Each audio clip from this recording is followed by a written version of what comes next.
هو انتي فعلا شكل وشك مستطيل، ولا كل الناس لما بيلاقوا وش طويل شوية بيحطوه في خانة المستطيل وخلاص؟ طب ازاي نعرف شكلنا بالظبط، وازاي ننسق لبسنا علشان يوازن ملامح وشنا ويوضح جماله؟ النهارده هنعرف سوا كل حاجة عن الوش المستطيل.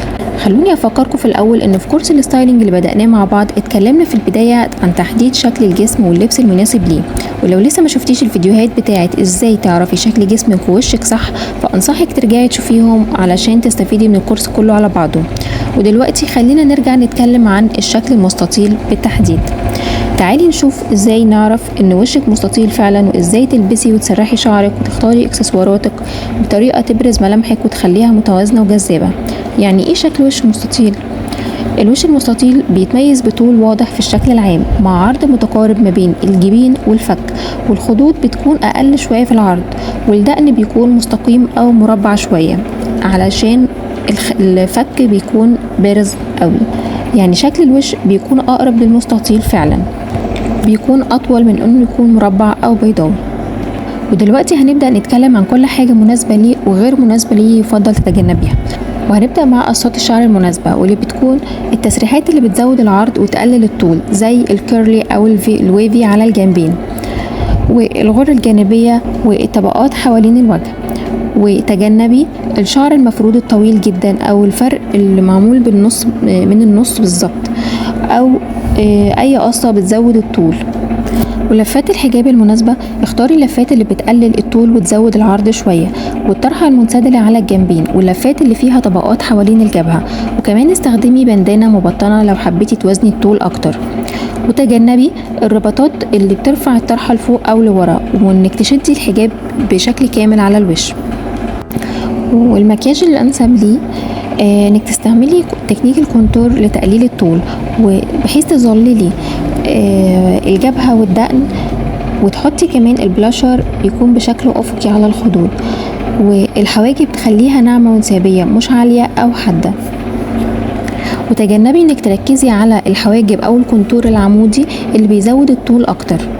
والياقات والملابس، الياقات العريضة بتكون مناسبة اكتر مع الوش الطويل، زي الياقات المدورة او المربعة او الاوف شولدر كمان بتكون حلوة قوي.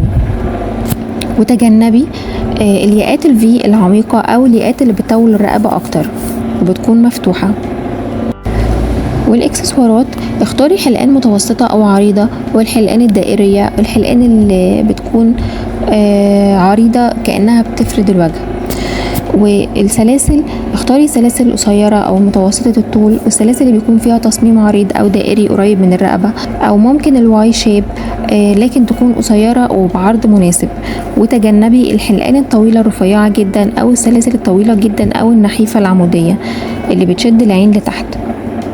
والنضارات المناسبة، اختاري النضارات العريضة اللي بتدي عرض للوجه، والنضارات اللي بتكون بإطار دائري أو بيضاوية، والإطارات اللي فيها تفاصيل جانبية زي لمعة أو زخرفة عند الأطراف. والنضارات الكات آي الناعمة، وإطارات اللو بريدج اللي بتقرب النضارة من منتصف الوجه. وتجنبي الإطارات الصغيرة أو الرفيعة جدا، والنضارات المربعة أو المستطيلة لأنها بتأكد على الطول. والإطارات اللي بتكون فريمليس بدون حواف لأنها ما بتكسرش الطول. وبكده نكون عرفنا ايه الحاجات المناسبة معاه أو غير مناسبة، وده ملخص سريع عن اللي قلناه طول الفيديو.